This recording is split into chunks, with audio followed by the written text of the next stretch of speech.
You're here.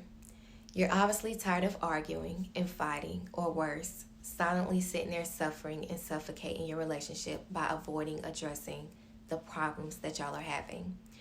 You want to know how you can address your relationship problems in a way that would allow you to experience true love and have a lasting and fulfilling relationship as well. You're right here, exactly where you need to be.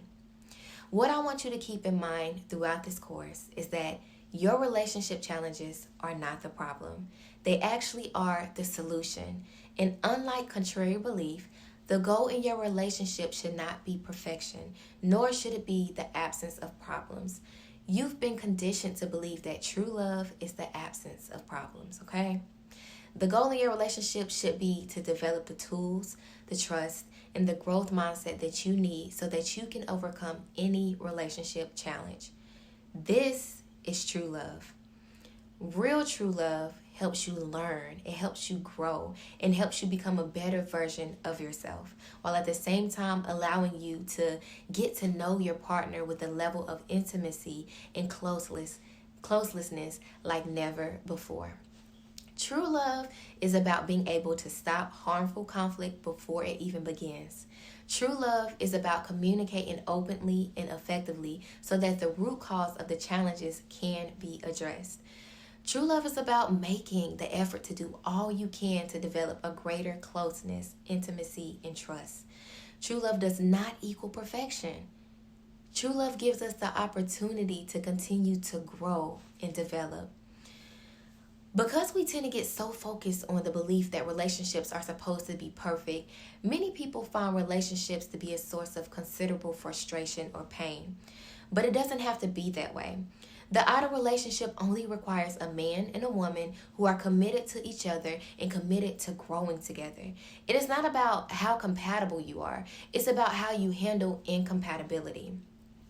While we've been taught that a successful relationship is the result of meeting the right person, ask yourself, is that really all there is to love? Is meeting the right person? What about learning how to handle the conflicts that may arise after you've met the right person? Or when these conflicts happen, do you just tell yourself that that wasn't the right person and maybe it's just time to let go? Despite what the mass may say, it's not you versus him or him versus you. It's you two versus the problem. Now, the content in this course is compact, which means it provides a lot of helpful information in a short period of time. So please make sure you take note and complete the homework because it reinforces the content and gives you something to actively work on while implementing lessons. Let's get started. And throughout these lessons, you are more than welcome to pause and come back another day if you need to. Lesson 1, why do we fight? Before we begin dating, we all have a set of priority relationship needs and desires. And I say priority because those needs and desires are important factors that we need fulfilled in order to feel emotionally satisfied in the relationship. And even though we know that these needs and desires are a priority to our well-being in the relationship, we don't really make them clear in the beginning.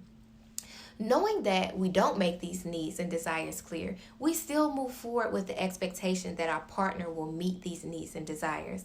And I know some of you may be saying, no, I did make it clear. I told him I didn't like liars. I told him I didn't like cheaters. I told him I needed them to do this or not to do that. Stop. That's not making it clear. But don't worry, you'll have some homework linked below to help you understand exactly what your needs and desires are and how to properly communicate them. Because when we don't make those needs and desires clear and we still move forward with the expectation that our partner will meet those needs and desires and then they don't, it ends up triggering our insecurities and it creates resentment towards our partners because we begin to feel like they aren't concerned with how we feel and we tell ourselves that they only care about themselves. This isn't healthy for our partners nor ourselves. It sets expectations in a situation where expectations weren't even discussed. And then guess what happens? When we get triggered, it results in us taking a defensive stance, which is reflected in the form of unnecessary arguments and aggression. And the resentments we form just lead to an increase in sensitivities towards every little thing our partner does that we made ourselves believe is evidence of them not caring and doing something wrong. When we allow ourselves to get triggered and start to become defensive, our body senses an emotional threat. And out of instinct, our body turns to our fight or flight system in efforts to try and protect us.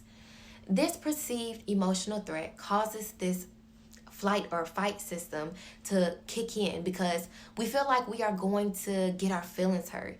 So in efforts to protect ourselves from this, we turn towards focusing on what's not working, or in other words, our fear, which stands for false evidence appearing real, instead of what is working in the relationship, which is the positives, and how it could help us to better solve our problems.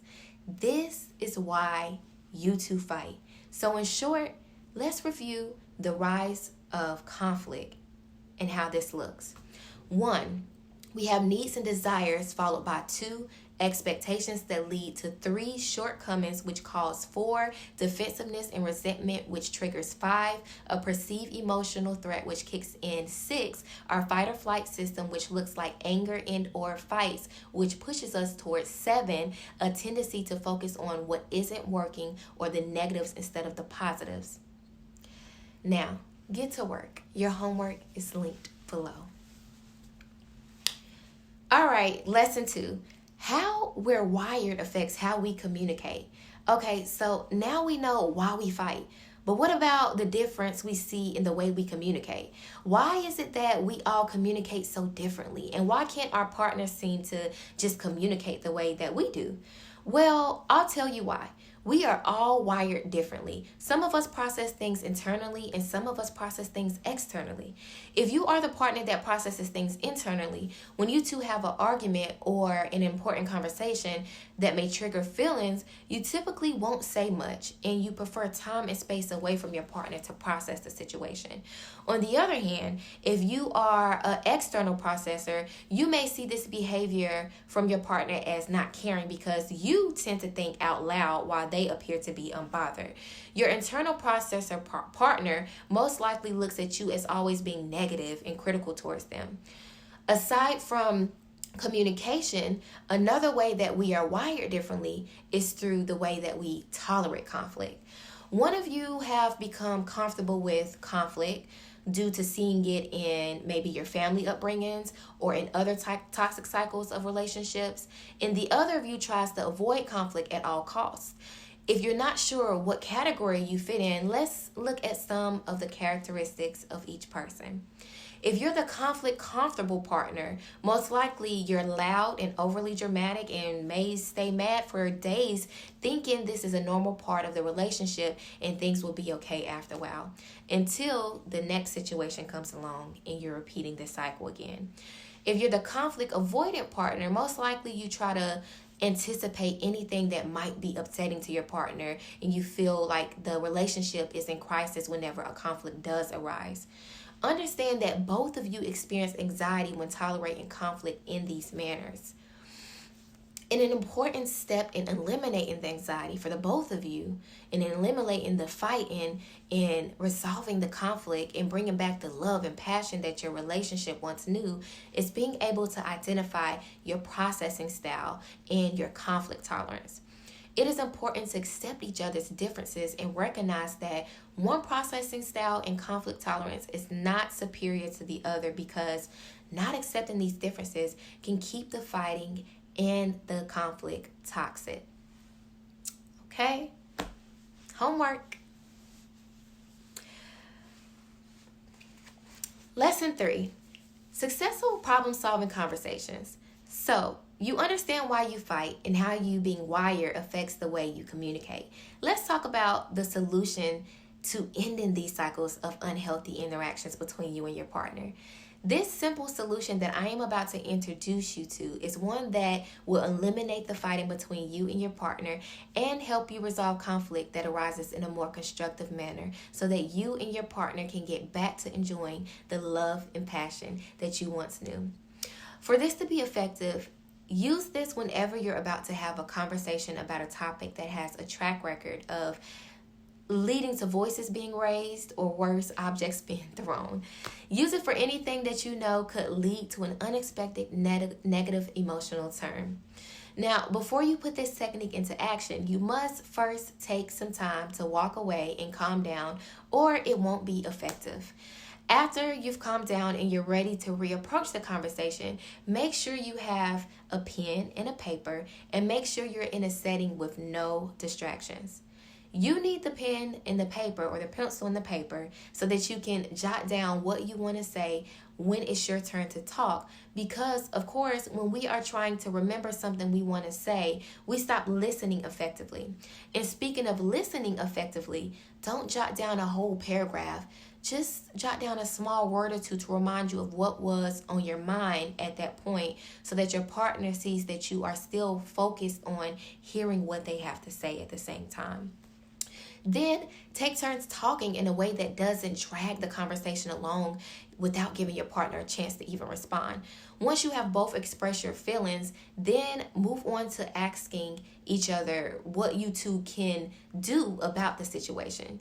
Asking this question triggers a possible proposal to your partner, which in turn triggers them to be open to conversation, to compromise. After you compromise, don't forget to throw a little hug or a little kiss in there. You know, it just shows them that you appreciate their efforts, or whatever motivates them to continue on with that healthy behavior. It may sound crazy, but sometimes we gotta be treated like kids and put on a kind of reward system to change. Now, after the conversation is done, it is very important that you spend at least 20 minutes away from your partner reflecting on the conversation and intentionally identifying positives in the conversation. This prevents another spontaneous argument from occurring, because you've given yourself time to reflect and realize how positive things went, and you'll want to keep that positive energy radiating. I'll see you for the next lesson. All right, lesson 4. More and more positive interactions. If you haven't guessed by now, the happy couples that you see with lasting relationships are able to stay in a lasting and fulfilling relationship because they navigate their anger in respectful communication and resolutions, and address both of their emotions, leaving them both to feel emotionally fulfilled. The more positive interactions you have with your partner, the less negative interactions will occur. It's like forming a habit. I hear you saying, what are some healthy habits I should form? Well, you should get in the habit of showing genuine interest in your partner and the things that they do and say. Pay attention to them when they are talking. Meet eye contact with them. Pay attention to the small things they are trying to do to show you that they are trying. Acknowledge those things. You should get in the habit of showing them affection frequently, which can look different for each of you. People show affection based off of their love language. So check the link below in your homework to learn more about your love language and your partner's, because most of the time we feel that our partner isn't showing us affection because it's not the way that we would show it. And this takes away from us being able to even acknowledge when they are actually showing affection, but just in their own way, which ends up leading them to feel disappointing in themselves for trying all they can to please you and feeling like none of it is being acknowledged or none of it is even working. You should demonstrate that your partner is very special to you. They are a very special person in your life. And who they are and what they do matters to you. And you should show this by supporting what they are passionate about. Ask them about their ideas and if there is a way you can help fulfill those ideas. You should express genuine appreciation frequently. It reminds your partner that you see their efforts. This also is a verbal recognition of the areas of the relationship that you agree on, which reinforces more of those behaviors. You should show genuine empathy at appropriate times and give genuine apologies when appropriate, no matter how hard it feels to do. Saying, I can understand why you feel that way and I apologize. That wasn't my intentions can go a long way. This isn't minimizing your feelings. It's just saying you can understand the way they feel as well. Which leads us to the next habit, which is so important. You should be genuinely accepting of your partner's perspective, even when you may disagree. My motto has always been, motto, whatever, but you would love him or her too if you knew their story. And this approach to restoration in the area of relationships has allowed me to treat many issues of emotional trauma.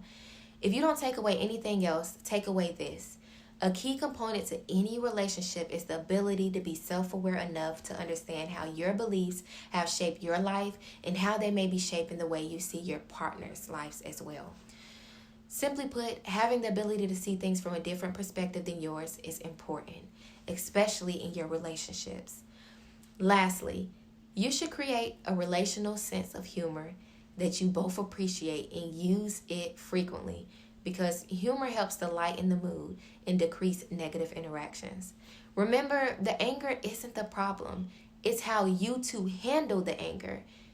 It's time we stop silencing the rage that we feel and start giving a healthy voice to it. I'll see you for next lesson.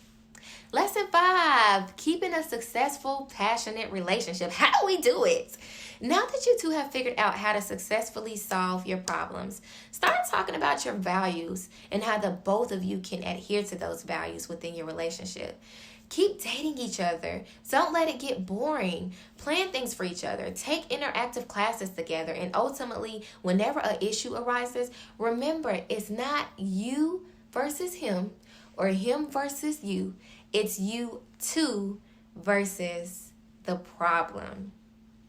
Y'all got this. You got this.